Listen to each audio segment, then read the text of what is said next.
Mi suegra me acusó de ser una interesada, así que le recordé quién pagó su casa. Cuando me casé con Daniel, su mamá dejó claro desde el primer día que yo no era de su nivel. Me lo decía con sonrisas falsas, como si fueran bromas. «Ay, mi hijita, tú tan sencillita y mi hijo tan de gustos caros». Yo aguantaba. Daniel siempre me decía que no me tomara nada personal, que así era ella con todo el mundo, pero la verdad es que no era con todo el mundo, era conmigo. Hace 3 años, mi suegra tuvo problemas con una deuda enorme. Su esposo había fallecido y la casa estaba a punto de embargarse. Daniel y yo, después de mucho hablarlo, usamos todos nuestros ahorros para ayudarla. Firmamos papeles, hicimos transferencias y evitamos que se quedara en la calle. Desde entonces, pensé que nuestra relación iba a mejorar. Error. Lo único que cambió fue el tipo de comentario. Ahora no me llamaba sencillita. Ahora decía, «Ay, si no fuera por mi hijo, no sé dónde estaría esta niña». Como si Daniel hubiera pagado todo solo. El colmo fue la semana pasada en la fiesta de cumpleaños de su hermana. Había como 30 personas en el jardín y yo estaba sirviendo pastel cuando la escuché decir, «Ya ven, mi hijo siempre ha sido generoso, aunque a veces lo usen para sacar ventaja». Me estaba mirando. La gente se rió incómoda. Daniel no dijo nada. Yo tampoco. Terminé de repartir el pastel sonriendo como si no hubiera escuchado. Esa noche en casa, Daniel intentó justificarla. «Está grande. A veces no piensa lo que dice». Yo solo respondí, «Yo sí pienso y mucho». A partir de ese día empecé a observarla. Noté cómo le encantaba mostrar su casa como si fuera un trofeo, cómo presumía la cocina remodelada, esa misma cocina que se pagó con nuestro dinero. Cómo criticaba a las esposas de los primos por no aportar a la familia, mientras yo era la que más había aportado de todas. Un domingo, en una comida familiar, un primo preguntó cómo había logrado mantener la casa después de la deuda. Mi suegra, con su mejor sonrisa, dijo, «Dios aprieta, pero no ahorca. Siempre me las arreglo sola». Ese «sola» me ardió como fuego, pero no dije nada. Esperé. El momento llegó el sábado pasado. En otra reunión había amigos de ella, vecinos, familia lejana. Estaban haciendo un brindis por los años de lucha de mi suegra. Ella, orgullosa, dijo, «Todo lo que tengo es fruto de mi trabajo y mis decisiones». Fue ahí que, con la voz más tranquila que pude, levanté mi copa y dije, «Y de los ahorros que Daniel y yo dimos cuando estaba a punto de perderla». Silencio. Algunos tragaron saliva, otros miraron al piso. Mi suegra parpadeó 2 veces, como si no hubiera escuchado bien. Yo sonreí y agregué, «Porque las cosas como son, ¿verdad?». Tomé un sorbo y me fui a la cocina. No necesité discutir. Esa verdad quedó flotando en el aire frente a todos, y ella sabía que no podía borrarla. Cuando levanté mi copa y solté esa frase, el silencio que se hizo fue como un portazo en la cara. Nadie dijo nada, ni siquiera Daniel. Solo escuché el hielo chocando contra los vasos y un par de toses nerviosas. Me quedé allí sonriendo, como si el aire no estuviera tan pesado, que casi podía morderlo. Terminé mi copa de vino y me fui a la cocina. No necesitaba ver la cara de mi suegra para saber que había encajado el golpe. Sentí esa mezcla extraña de alivio y adrenalina que te deja temblando por dentro. Sabía que no se quedaría de brazos cruzados y tenía razón. Al día siguiente, Daniel recibió una llamada de ella. Yo estaba en la sala doblando ropa cuando escuché su tono de voz, ese medio susurro que usa cuando no quiere que yo oiga. «Mamá, no es para tanto», decía él. Pausa. Silencio. «No, no la voy a regañar, mamá. Por favor». Otra pausa más larga. «Te dije que no lo hizo para humillarte». Me quedé quieta, la camiseta en las manos. Él colgó y me miró como si quisiera que le preguntara. «No lo hice. Está molesta», me dijo. «Al final, dice que te pasaste, que la dejaste en ridículo delante de todos». Y pregunté sin levantar la voz, ¿que mejor dejemos las cosas así? ¿No vale la pena? Lo miré y sonreí. No dije nada, pero en mi cabeza ya había tomado una decisión. No iba a dejar nada así. La semana siguiente noté algo distinto. Una prima de Daniel, con la que siempre me llevaba bien, empezó a contestar mis mensajes con monosílabos. Una vecina que antes me saludaba efusiva, Ahora apenas levantaba la mano. El colmo fue cuando la hermana de Daniel me escribió para aconsejarme que no fuera tan dura con su mamá, que al final solo estaba agradecida con su hijo. Ahí entendí que mi suegra estaba haciendo lo que mejor sabe hacer: torcer la historia. Ahora yo era la mala, la irrespetuosa, la que no valoraba a Daniel. Decidí no pelear en su terreno.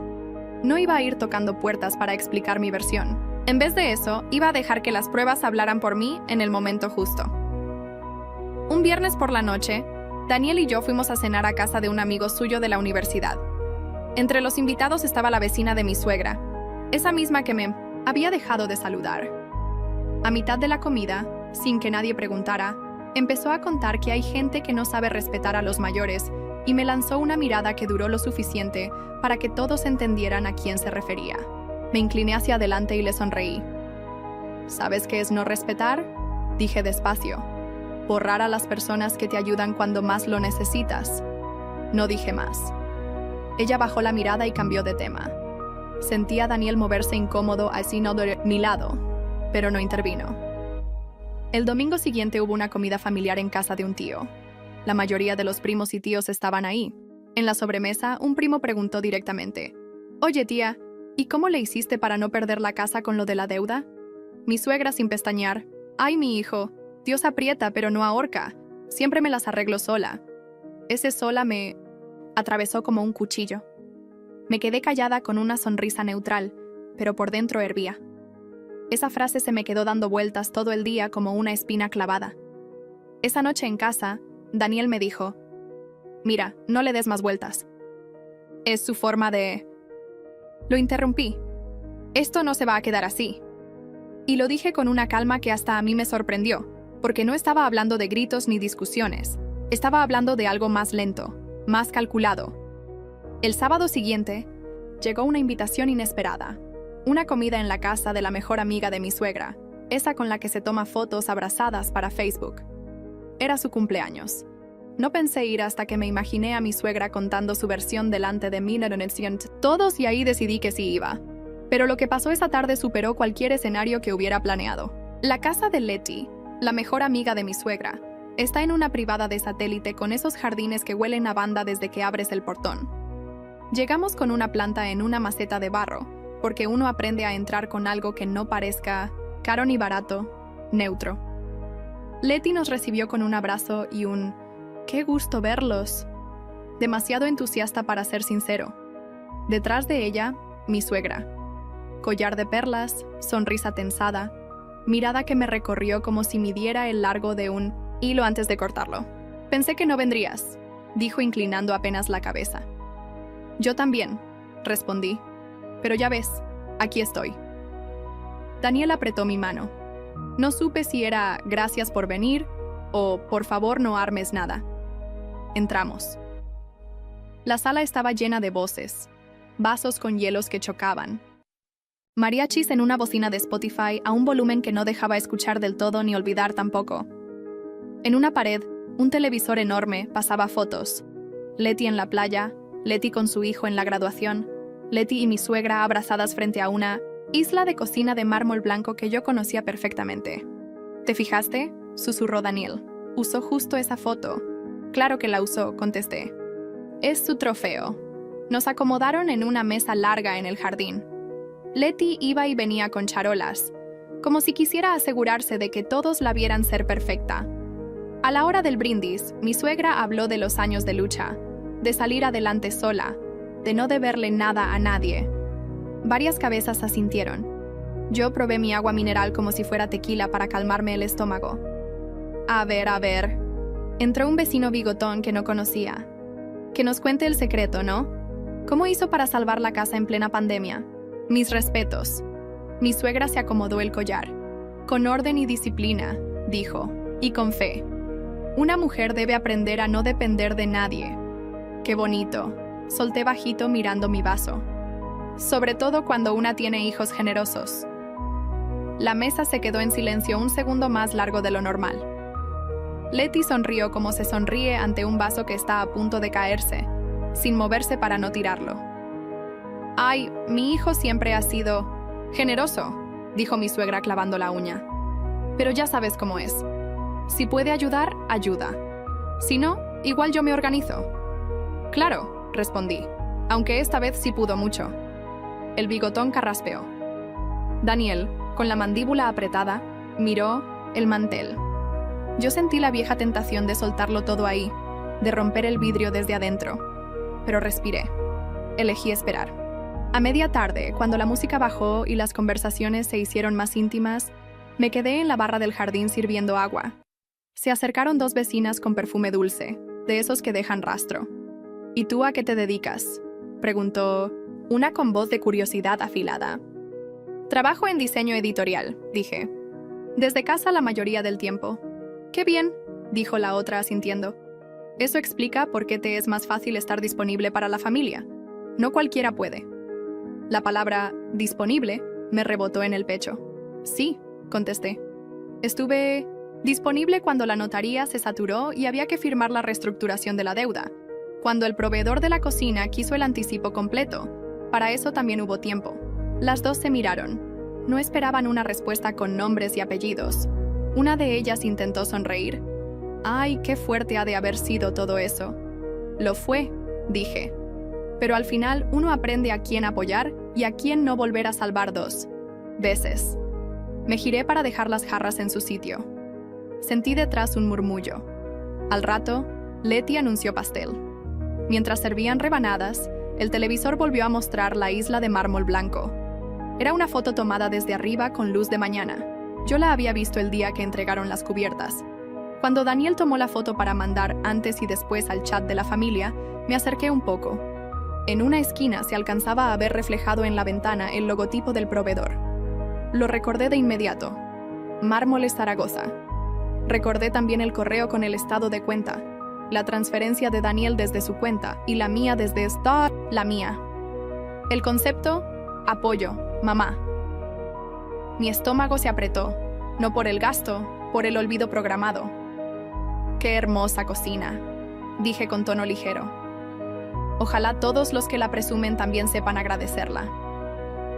Mi suegra parpadeó una vez. 2. ¡Leti! ¡Rápida!, aplaudió. ¡Que hable la festejada!, gritó, y el jardín obedeció. Mi suegra tomó aire. Solo quiero decir que la vida me ha enseñado a no esperar nada de nadie, que cuando la gente te da algo, luego te lo cobra. Y yo no necesito que me cobren lo que he hecho con mis manos. Noté como varias miradas se clavaban en mí, como si esperaran un estallido. Sentí el calor subirme a la cara. No lo di. En cambio, caminé hasta Daniel y le susurré. ¿Traes tu teléfono? Sí. Enséñame las fotos del 2022, las de la remodelación. Me lo pasó. Abrí el álbum. Ahí estaban. Casa de mamá. 100 fotos de albañiles, cajas, la estufa nueva, la isla, el recibo del anticipo. Deslicé hasta una captura de pantalla. Transferencia, cantidad, mi nombre junto al suyo. Un hormigueo en la espalda. ¿Me lo prestas un segundo?, le dije, y sin pedir permiso, toqué el botón de transmitir a la tele. AirPlay. El televisor pitó. La imagen de su pantalla se duplicó en grande delante de todos. ¡Ay!, exclamó Leti divertida. ¿Qué vamos a ver? No tuve que decir nada. En la pantalla apareció el álbum Casa de Mamá. Una foto, otra y entonces la captura. El estado de cuenta con la transferencia, el concepto, la fecha. No era un grito, era una flecha. Perdón, sonreí. Debe haberse conectado solo. Ya saben, la tecnología. Nadie se rió. El bigotón se acomodó la silla. Leti puso la mano en el hombro de mi suegra como para estabilizarla. Mi suegra miró la pantalla con la boca apenas abierta, como si viera llover dentro de su casa. Eso, musitó. Eso no es necesario. No, contesté. No lo es, pero a veces ayuda a la memoria. Cortaron el pastel en silencio. La fiesta siguió boqueando. Yo no dije nada más. Tampoco necesitaba. A eso de las 9, Daniel y yo nos despedimos. Leti nos abrazó con una fuerza que antes no tenía. Gracias por venir, dijo bajito. Y gracias por todo. En el coche camino a casa nadie habló. Yo miraba las luces del periférico como rayas de tiza. Cuando estacionamos, el celular de Daniel vibró. Varios mensajes. Uno del grupo Familia Gómez, uno de su hermana, uno de un número fijo que no reconocí. Daniel contestó el del fijo por curiosidad. Puso altavoz. «Buenas noches», dijo una voz de mujer formal. «Le hablamos de la Notaría 84 en Naucalpan, el señor Daniel Gómez y la señora», dijo mi nombre. «Necesitamos agendar una cita». La señora pronunció el nombre de mi suegra. Ha solicitado un trámite de modificación de la escritura de su casa y es indispensable su presencia como codeudores solidarios en el rescate de crédito de 2022. Es urgente. Daniel me miró. Sentí que el piso se acomodaba bajo mis pies, pero no como una alfombra, como una pista de hielo. «¿Mañana a primera hora les viene bien?», preguntó la voz. Respiré. Miré a Daniel y respondí. «Mañana a primera hora está». Perfecto. No dormí esa noche. No porque estuviera nerviosa, sino porque mi cabeza no dejaba de girar, encajando piezas como un rompecabezas que llevaba años incompleto. Codeudores solidarios. Esa frase se repetía como eco. Significaba que, en papeles no solo habíamos puesto dinero, habíamos puesto nuestros nombres y nuestra responsabilidad legal sobre esa casa, y ahora ella quería modificar la escritura. A las 8 en punto estábamos frente a la Notaría 84, un edificio gris de esos con ventanales que dejan ver a secretarias apilando carpetas. Daniel estaba más pálido que de costumbre. «Seguro es un trámite cualquiera», intentó calmarse él mismo. «Seguro», repetí, aunque no me creía una palabra. Nos llamaron a una sala pequeña con una mesa larga y paredes cubiertas de libreros llenos de códigos. Allí estaba mi suegra impecable, vestida como si fuera a una comida de gala. Sonrió apenas, pero no me sostuvo la mirada. Frente a ella, un hombre de traje oscuro revisaba un expediente. «Gracias por venir tan rápido», dijo el notario sin levantar la vista. «El motivo de esta cita es la solicitud de la señora Gómez para realizar una cesión de derechos sobre la propiedad que actualmente está registrada con dos codeudores solidarios, el señor Daniel Gómez y su esposa». «¿Una cesión de derechos?», pregunté, aunque ya intuía hacia dónde iba. «Exacto», dijo el notario hojeando. «La señora quiere transferir parte de la propiedad a un tercero. Para eso necesitamos la firma de ambos, ya que ustedes figuran como responsables del rescate hipotecario». Daniel se acomodó en la silla. «¿A un tercero? ¿Quién?». Mi suegra habló por primera vez con una calma que casi parecía ensayada. «A tu hermana, Daniel. Ella se va a encargar de la casa cuando yo ya no pueda». Lo miré. Su hermana, la misma que en 3 años jamás nos devolvió ni un peso del préstamo que le hicimos para su boda, ahora iba a recibir como regalo la casa que nosotros habíamos salvado. No dije nada antes de que Daniel reaccionara. No firmamos.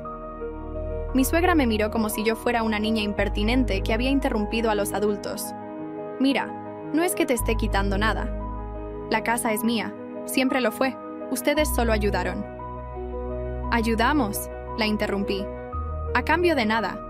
Y eso no significa que puedas borrar nuestra parte como si fuera un borrador». El notario tosió suavemente. «Sin la firma de ambos, el trámite no procede». Mi suegra se inclinó hacia Daniel ignorándome. «Hijo, entiende, es para tu hermana. Ella se iba a cuidar de mí». Daniel tragó saliva, pero no habló. Yo sentí como la sangre me latía en los oídos. «Pues tendrá que cuidarte en una casa que no tenga mi nombre en los papeles», dije poniéndome de pie. Recogí mi bolso y salí de la sala. Afuera, el aire olía a humedad y gasolina. A los pocos minutos, Daniel salió también. No me dijo nada en el coche, pero podía sentir su mente hecha un torbellino. En casa, apenas cerramos la puerta, explotó. «¿Podemos hablar de lo que pasó?». «Claro. ¿Quieres que hablemos de cómo tu mamá intentó regalarle a tu hermana algo que nosotros pagamos juntos?». «No es así», alzando la voz. «Ella piensa que es justo porque la casa siempre fue suya». «No, Daniel.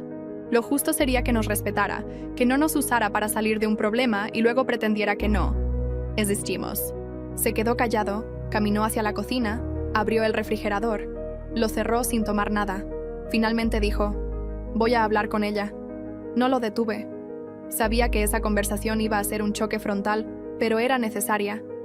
Esa noche, cuando Daniel volvió, traía una expresión extraña, como si no supiera si contarme algo o guardárselo. «Fui con mamá», dijo. No va a insistir con lo de la sesión. ¿Por ahora? Pregunté sintiendo la sospecha instalarse en mi pecho. Dijo que entiende que no queremos firmar, pero que hay otras maneras de arreglar las cosas y que lo va a hacer sin que tengamos que involucrarnos. Me quedé mirándolo, procesando cada palabra.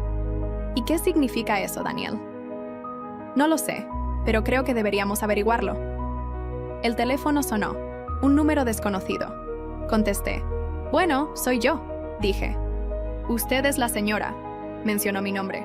Le hablo de parte de la señora Gómez. Ella me pidió que le recuerde que tiene una cita mañana para ver una propiedad en Cuernavaca. Colgué antes de que terminara.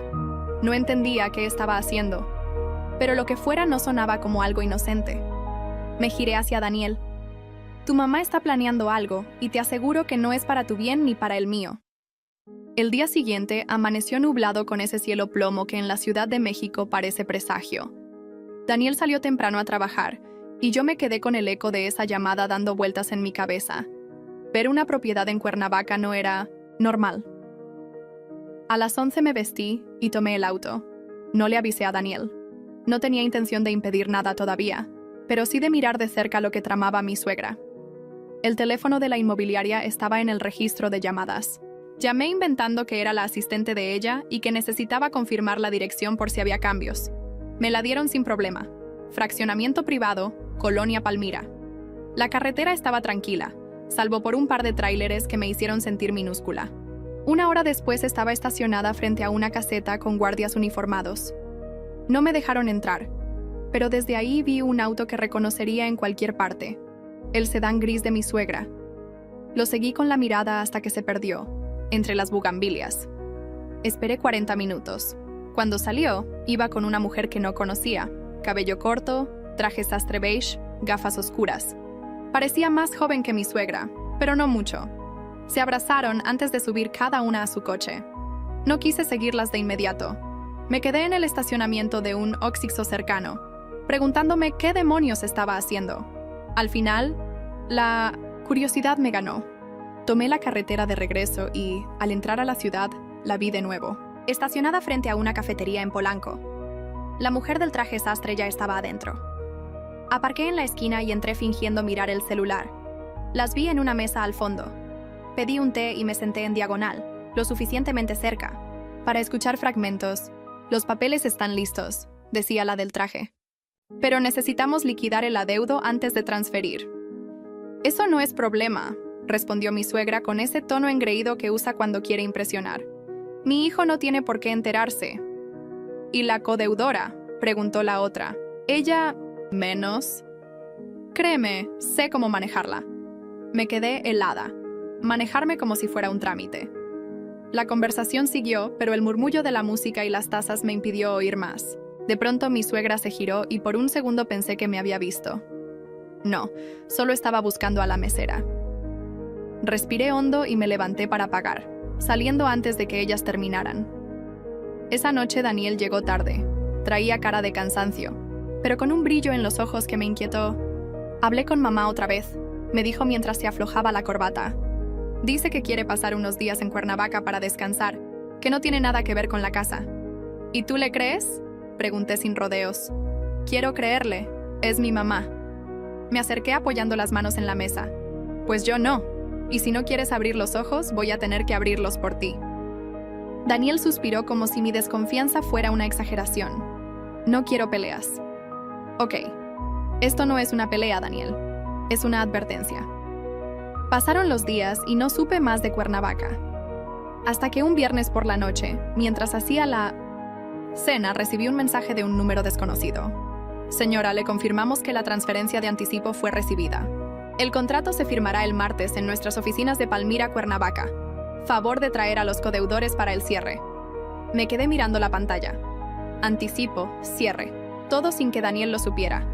Esa misma noche imprimí todos los documentos que tenía. La escritura original, el contrato de rescate, los comprobantes de transferencias que hicimos. Los puse en una carpeta negra. Sabía que iba a necesitarlos pronto. El lunes, mientras Daniel se duchaba, su celular vibró. En la mesa de noche, era un mensaje de su hermana. No te preocupes, mamá ya me dijo que el martes se arregla todo. Gracias por confiar en mí. Sentí un golpe en el estómago. No solo estaba involucrada, era parte del plan. Ese martes pensaba ir yo misma a Cuernavaca. No para firmar, sino para estar ahí y ver cómo intentaban borrarme de algo que me había costado años de trabajo y ahorros. Pero lo que no imaginaba era que, antes de que llegara el día, recibiría una llamada que cambiaría por completo la forma en la que pensaba enfrentarla. La llamada llegó un lunes a las 11:17 de la mañana. Estaba trabajando en la computadora, revisando unas pruebas de impresión cuando el celular sonó con ese timbre seco que uso para números desconocidos. Bueno, contesté. La señora. Pronunciaron mi nombre completo, como cuando estás frente a un funcionario. Sí, soy yo. Le hablamos de la Notaría 21 de Cuernavaca. Queríamos confirmar su asistencia mañana a las 10 en punto para la firma de cesión de derechos de la propiedad ubicada en... Mencionó la dirección de la casa de mi suegra, a favor de la señorita Mariana Gómez. Sentí como me hervía. La sangre. No voy a asistir, dije cortante. Y como codeudora tampoco autorizo esa cesión. Entiendo, señora, pero la solicitud está registrada con una nota de acuerdo verbal entre las partes. ¿Acuerdo verbal? Solté una risa seca. Pues anótele ahí que no hay acuerdo ni verbal, ni escrito, ni imaginario, y que si intentan mover un papel sin mi firma, voy a tomar medidas legales. Colgué antes de que respondiera. Me quedé mirando la pantalla del celular como si pudiera quemarlo con la vista. Ese mismo día, cuando Daniel volvió, le solté todo. La llamada, la confirmación, el nombre de su hermana en el contrato. Explícame, Daniel. ¿Desde cuándo? No es nada. Significa que tu mamá está a punto de regalarle nuestra responsabilidad a tu hermana. No lo sabía, me juró con las manos abiertas. Te lo juro que no lo sabía. Y me tengo que creer. Eso. Lo miré fijo, porque alguien aquí está mintiendo. Daniel se dejó caer en la silla. Voy a hablar con ellas, dijo. Pero su voz sonaba cansada, como si ya supiera que no iba a cambiar nada. No respondí. Mañana voy a estar ahí y si quieren guerra la van a tener. El martes llegué a Cuernavaca antes que todos. Me estacioné frente a la notaría y desde el coche vi llegar el sedán gris de mi suegra. Bajó con gafas oscuras y un vestido estampado que parecía escogido para la ocasión. Mariana, su hija, iba detrás con una carpeta bajo el brazo y esa sonrisa de quien cree que ya ganó. Me esperaron en la recepción como si yo fuera una invitada incómoda. El notario nos llamó a la sala, puso sobre la mesa el documento. Antes de firmar voy a leer el contenido, dijo. Mientras hablaba, yo saqué de mi bolsa la carpeta negra. Esperé a que mencionara codeudores solidarios, y ahí lo interrumpí. Perdón, pero eso no va a pasar. Todos me miraron. Abrí mi carpeta y puse sobre la mesa la escritura original, el contrato de rescate con nuestras firmas, los comprobantes de las transferencias que hicimos Daniel y yo. Estos son los documentos que prueban que sin nosotros esa casa ya no sería suya. Así que no va a borrarnos de aquí. Mi suegra se inclinó hacia adelante con una sonrisa falsa. ¿No estás entendiendo, mi chichita? Nadie te está borrando, solo estoy asegurando mi futuro. Asegúrelo con lo suyo, no con lo mío. El notario carraspeó. Sin la firma de la señora, me señaló. ¿No podemos proceder? Mariana chasqueó la lengua molesta. Esto es ridículo. Ridículo es que quieras un regalo que no te pertenece, respondí. Mi suegra recogió sus cosas con dignidad fingida. Ya veremos, dijo y salió. Creí que eso cerraría el capítulo, pero esa misma noche, al llegar a casa, encontré en la puerta un sobre blanco. Dentro había una carta con el membrete de un despacho de abogados. En una hoja muy formal decía: por medio de la presente le notificamos que nuestra cliente, la señora Gómez, iniciará acciones para la recuperación de la cantidad prestada por usted y su esposo, alegando que el monto fue entregado sin contrato formal y que, por lo tanto, carece de respaldo legal para ser considerado como pago definitivo. Leí esa frase 3 veces. No estaba intentando quitarme la casa, ahora estaba intentando quitarme el dinero. Levanté la vista. Daniel estaba en el pasillo pálido. ¿Qué vamos a hacer?, preguntó. Y yo, con la carta en la mano, le respondí: vamos a jugar a su juego, pero con mis reglas. Esa noche casi no hablamos. Daniel estaba en shock, como si la idea de que su mamá pudiera demandarnos todavía no le entrara en la cabeza. Yo, en cambio, tenía una claridad helada. No era la primera vez que alguien intentaba torcerme el brazo con amenazas y sabía que el peor error era reaccionar con prisa. A la mañana siguiente, llamé a un abogado que conocía de un proyecto editorial. Nos vimos en un café en la Colonia del Valle. Le llevé la carta, todos los documentos y le conté la historia desde el inicio. Él escuchó sin interrumpir, tomando notas en una libreta de cuero. «Esto es una estrategia de intimidación», me dijo finalmente. «Legalmente no hay caso. Ustedes pueden demostrar que fue un apoyo económico, no un préstamo exigible, pero ella está contando con que el desgaste emocional y el miedo la hagan ganar». «No me da miedo», le aseguré, «pero no pienso quedarme esperando el próximo golpe». «Entonces hay que ir un paso adelante», respondió inclinándose hacia mí, «y eso significa preparar nuestra propia jugada». Daniel, mientras tanto, trataba de hablar con su hermana. La encontró en un café cerca de su trabajo y volvió a casa, con las manos vacías. Dice que mamá solo está defendiéndose y que no es nada personal contra ti. «Claro», respondí, «porque que te demanden para quitarte el dinero con el que le salvaste la casa es algo muy cariñoso». Esa noche, cuando Daniel se fue a dormir, encendí mi computadora y empecé a armar un expediente digital. No solo los papeles legales, fotos, mensajes, audios de conversaciones donde ella misma admitía que no tenía cómo pagar la deuda y que nosotros habíamos hecho la transferencia. Todo con fecha y hora. También imprimí capturas de redes sociales, publicaciones de mi suegra presumiendo su logro con la casa, fotos de la cocina remodelada, incluso un post de Mariana agradeciendo a mamá por enseñarle el valor del esfuerzo propio. Cada pieza era un ladrillo en la pared que iba a levantar. El sábado por la mañana recibí un mensaje inesperado de un número que no tenía guardado. «Sé que no me conoces, pero tengo algo que deberías ver». «Soy vecina de tu suegra», respondí con cautela. Me dijo que prefería hablar en persona. Acordamos vernos en una cafetería pequeña en Coyoacán. Cuando llegué, una mujer de unos 60 años, cabello blanco recogido, me saludó con una mezcla de nervios y decisión. «No me gusta meterme en problemas ajenos», empezó, «pero llevo tiempo viendo cosas que no están bien». Sacó de su bolso un sobre manila. Dentro había copias impresas de un grupo de WhatsApp llamado Familia Gómez. Reconocí el número de mi suegra, el de Mariana y el de Daniel, pero las capturas mostraban algo que él nunca me había enseñado. Conversaciones donde ellas hablaban de quitarme de en medio, de hacerme firmar sin que me dé cuenta, de darle la vuelta para que me sienta culpable. Levanté la vista, incrédula. ¿De dónde sacó esto? Del celular de una vecina que está en el grupo. Se lo reenvió a su esposo y él me lo enseñó. Me pareció injusto. Guardé las hojas en mi bolso y le agradecí.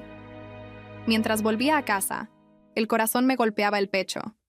Ahora tenía pruebas no solo de la transacción, sino de la intención deliberada de engañarme.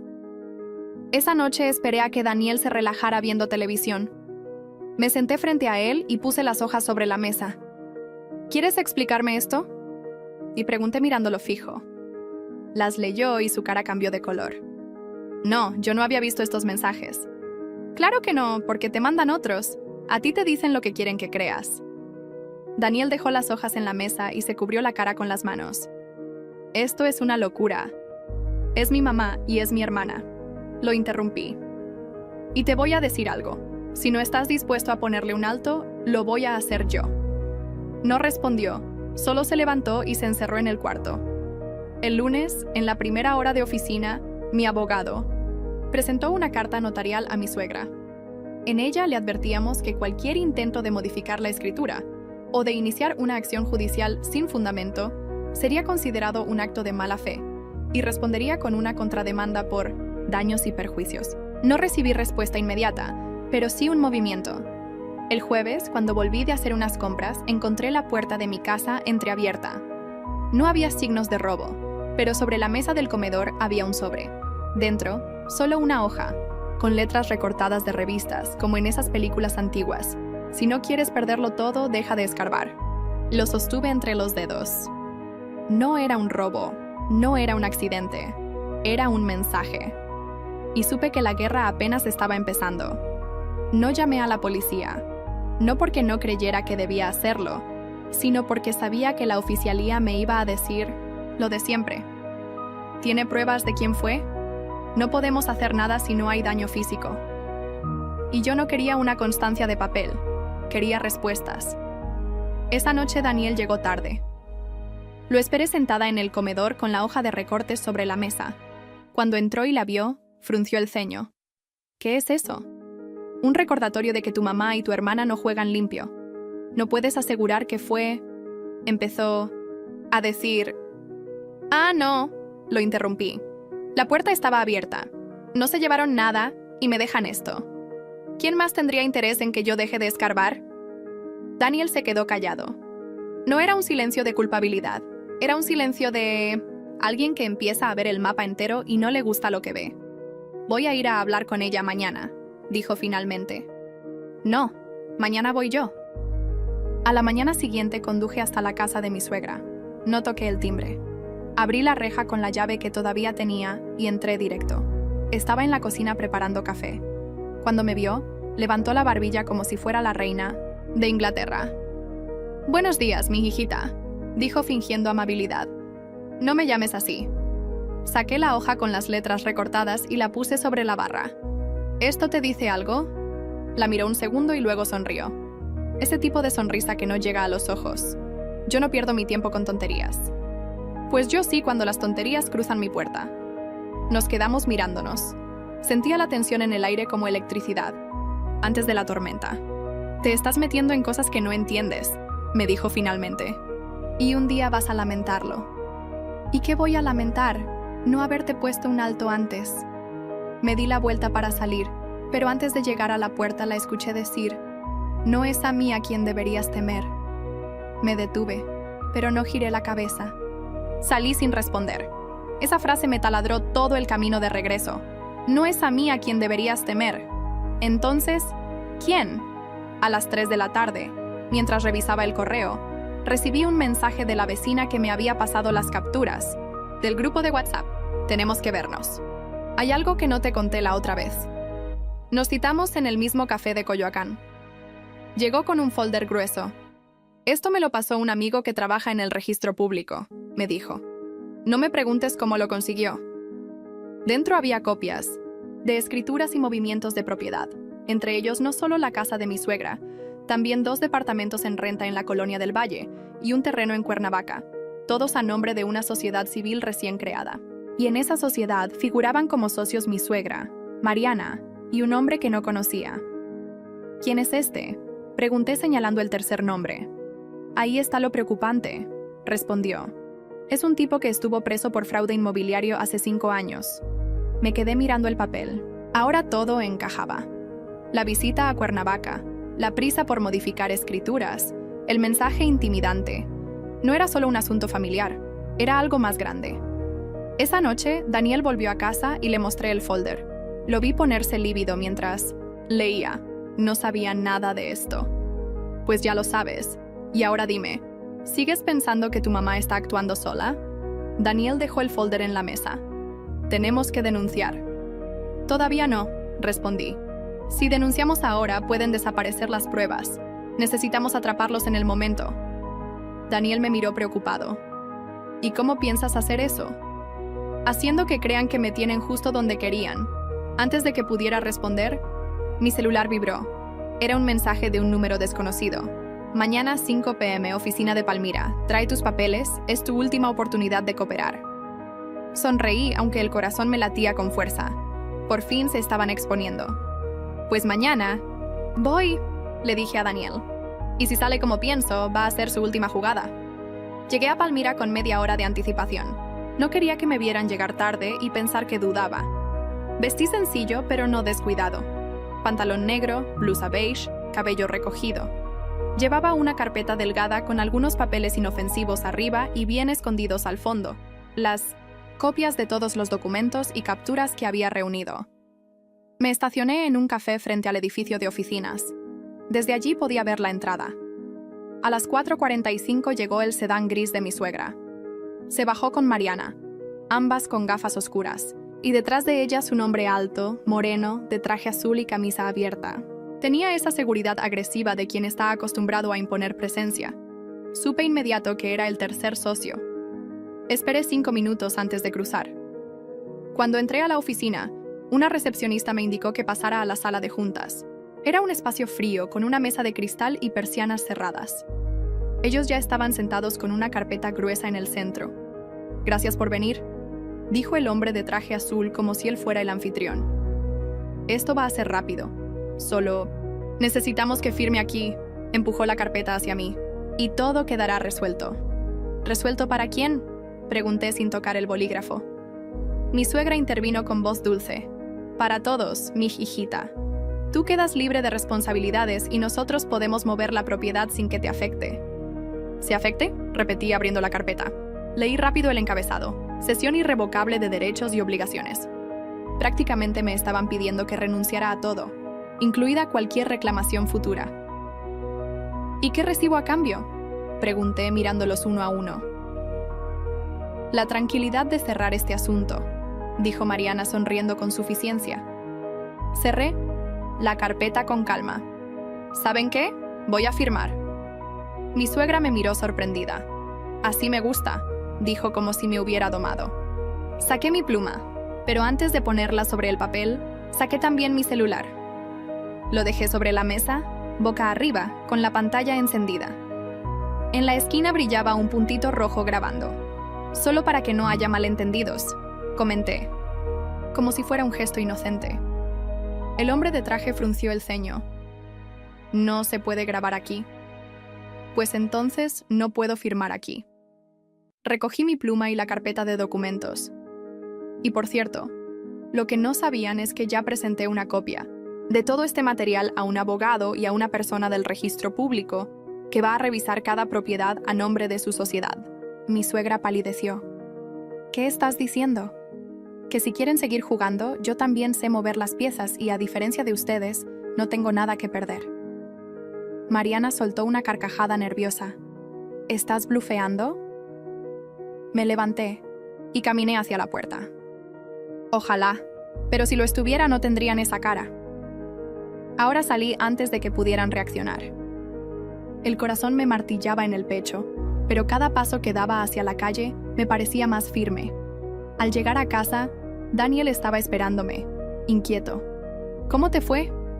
«No firmé», le dije, «y creo que acabo de encender una mecha». «¿Una mecha?», preguntó preocupado. «Sí, y no sé si va a explotar rápido o lento, pero va a explotar». Como si mis palabras hubieran sido un presagio, mi celular vibró en ese momento. Era un número desconocido. Otra vez contesté y una voz masculina grave dijo: «La próxima vez no vengas sola. No siempre las cosas terminan tan tranquilas». Colgó antes de que pudiera responder. Me quedé mirando el teléfono, sintiendo el eco de esa voz. Ya no era solo un juego de escrituras y papeles. Ahora había alguien más en la sombra y no jugaba con reglas. Esa noche no pegué un ojo. La voz de Menéndez en ese hombre me retumbaba en la cabeza como un tambor lento. No era una amenaza velada, era una advertencia directa. Y si algo había aprendido en estos años es que cuando alguien así te advierte es porque ya ha medido tus movimientos y sabe dónde golpear. Daniel también estaba inquieto. Daba vueltas en la cama y a las 3 de la mañana encendió la luz. «No me gusta esto», dijo. «Ya no es solo mamá». «Lo sé», respondí. «Y eso es precisamente lo que la hace peligrosa». Pasamos el resto de la madrugada hablando en susurros como si las paredes pudieran oírnos. Decidimos que, aunque él no estaba de acuerdo al principio, debíamos involucrar a alguien más, no la policía aún, sino un contacto que pudiera ayudarnos sin levantar sospechas. A las 10 de la mañana llamé a Martín, un viejo amigo de 1966, la universidad que ahora trabajaba como investigador privado. No preguntó muchos detalles por teléfono, solo me pidió que lo viera en su oficina en la colonia Roma. Cuando llegué, le mostré todo, los documentos, las capturas, el sobre con 299, las letras recortadas y le conté lo de la llamada amenazante. Martín escuchó con los brazos cruzados sin interrumpir. «Esto ya no es un pleito familiar», dijo al final. «Aquí hay un patrón de fraude y coacción. Y si ese tipo estuvo en prisión por lo que dices, es probable que esté operando de nuevo. Con tu suegra como pantalla». «¿Qué sugieres?», pregunté. «Seguirlos. Documentar cada reunión, cada movimiento. Y, sobre todo, conseguir pruebas de que están usando tu nombre y el de Daniel en operaciones que ustedes no autorizaron. Con eso no solo se caen ellos, sino que pueden enfrentar cargos serios. Acepté. Le di una lista de direcciones y nombres, y él me prometió empezar esa misma tarde. Mientras tanto, Daniel recibió un mensaje de su hermana Mariana. Sé que no te gusta cómo se están haciendo las cosas, pero al final esto es para la familia. Si tu esposa sigue metiéndose, las cosas se van a poner feas. Se lo mostró y yo lo leí 3 veces. Esto ya no es manipulación pasivo-agresiva, es una amenaza directa. Daniel no respondió a su hermana, pero lo vi más decidido. Tal vez, por primera vez, estaba dispuesto a enfrentarse a su madre y su hermana sin buscar excusas. 3 días después, Martín me llamó. «Tenemos algo. Necesito que vengas a verlo». Cuando llegué, me mostró fotos tomadas con teleobjetivo, mi suegra, Mariana y el hombre del traje azul, reunidos en un restaurante de Cuernavaca. Sobre la stool estaba mesa, documentos y fajos de billetes envueltos en ligas. En otra foto, el mismo hombre entregando un sobre a un sujeto que subía a una camioneta sin placas. «Y lo mejor», dijo Martín sonriendo apenas, «una de esas carpetas tiene tu nombre y el de Daniel en la portada». Sentí un escalofrío. «¿Qué hacemos ahora?» «Vamos a dejar que se hundan solos. Mañana tienen otra reunión y esta vez vamos a grabar audio y video». Esa noche, antes de dormir, Daniel me dijo algo que me heló más que las fotos. Hablé con mamá. Le dije que sabía todo. Solo me contestó una frase. «Entonces, dile adiós, a la tranquilidad». Y colgó. Me quedé mirando el techo en la oscuridad. La mecha que había encendido en la reunión de Palmira ya estaba ardiendo y sentía que la explosión estaba a punto de llegar. El problema era que, al igual que una bomba, cuando estallara no iba a elegir a quién alcanzaba. Al día siguiente, a las 11:45 de la mañana, recibí un mensaje de Martín. «Tienes que venir ya, no vas a creer lo que acabo de grabar». Cuando llegué a la oficina de Martín, él estaba sentado frente a su computadora con los codos apoyados en la mesa y una expresión que mezclaba satisfacción y gravedad. «Cierra la puerta», me dijo apenas entré. «Esto no es algo que quieras. Que alguien más oiga». Me senté junto a él. En la pantalla, un video tomado desde un coche estacionado frente a un pequeño restaurante de carretera. La imagen era nítida. Mi suegra, Mariana, y el hombre del traje azul, sentados alrededor de una mesa al aire libre. El audio, captado con un micrófono direccional, era cristalino. La voz de mi suegra se escuchó primero. «Si todo sale como planeamos, para la próxima semana el nombre de ella no aparece en nada». «¿Y si se niega otra vez?», preguntó el hombre. «No va a tener opción. Con la carta del abogado la vamos a presionar y si insiste tenemos otras formas de convencerla». En ese momento, Mariana soltó una risa seca. «Peor para ella. A ver si le gusta cuando se entere de que usamos su firma para el terreno». Me incliné hacia la pantalla. «¿Qué? ¿Terreno?», pregunté a Martín. «Eso es lo que vas a averiguar tú», respondió él. «Pero escucha el final». El hombre de traje habló con un tono más bajo, pero el micrófono lo captó. «Lo de Cuernavaca es solo el comienzo. Si sale bien, movemos las demás propiedades igual». El corazón me golpeó fuerte. Las demás propiedades. ¿Cuántas más había con nuestro nombre sin que lo supiéramos? Martín me pasó una memoria USB con el video y el audio.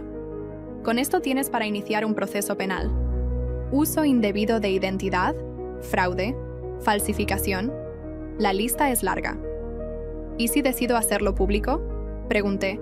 «Te aseguro que va a ser más rápido que la justicia, pero también más peligroso». Esa noche Daniel y yo hablamos durante 15 horas. Le mostré el video. Lo vi romperse por dentro mientras escuchaba a su mamá y a su hermana hablar de mí, como si fuera un obstáculo, una ficha que podían mover o borrar. «Nunca pensé», empezó a decir, pero se detuvo mordiéndose el labio.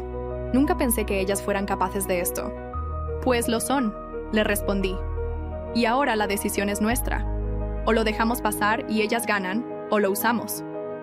Daniel asintió, pero con un gesto que supe leer. Estaba listo. El día siguiente, en una reunión familiar en la casa de un tío, esperé. El momento en que todos estaban reunidos en el jardín, tomé el televisor de la sala, conecté la USB y puse el video. Nadie entendió al principio, pero en cuanto se reconocieron las voces, el silencio cayó como un bloque de cemento. Mi suegra palideció. Mariana intentó apagar la televisión, pero yo me interpuse. No, quédate que todos escuchen. El video terminó y la incomodidad era tan espesa que podía cortarse. Nadie habló durante unos segundos. Después el tío dueño de la casa dijo con voz dura: «Esto es criminal». Mi suegra se levantó temblando de ira. «No sabes con quién te estás metiendo». «Sí sé», le contesté. «Y por eso hoy se acaba el juego». Saqué mi celular y marqué a Martín. «Ya está todo listo», le dije. «Puedes enviarlo, puedes». En 1900, ese momento supe que los videos y documentos estaban llegando a un periodista local y a un contacto del registro público. Las siguientes semanas fueron un torbellino. El socio de mi suegra fue detenido por fraude y lavado de dinero. El terreno en Cuernavaca y los departamentos de la del Valle fueron embargados. Mi suegra y Mariana fueron llamadas a declarar. Daniel, aunque destrozado por dentro, testificó a mi favor. Meses después, todo estaba más tranquilo. Daniel y yo nos mudamos a una casa pequeña, pero nuestra, sin fantasmas en los papeles. Martín todavía me manda mensajes de vez en cuando, preguntando si las aguas siguen calmadas. De mi suegra no he sabido más. Algunos dicen que se fue con unos familiares a Veracruz, otros que vive sola en un departamento modesto. No me importa. Mariana, según su Facebook, ahora vende productos de belleza, no la sigo. Daniel todavía lleva la cicatriz de todo esto, pero ha aprendido a poner límites, incluso con la gente que ama. Y yo aprendí que la familia no siempre es la que comparte tu sangre, sino la que no te apuñala por la espalda cuando nadie mira. Y aunque la guerra terminó, todavía guardo esa carpeta negra. No por miedo, sino para recordar que a veces la única forma de ganar es no olvidar.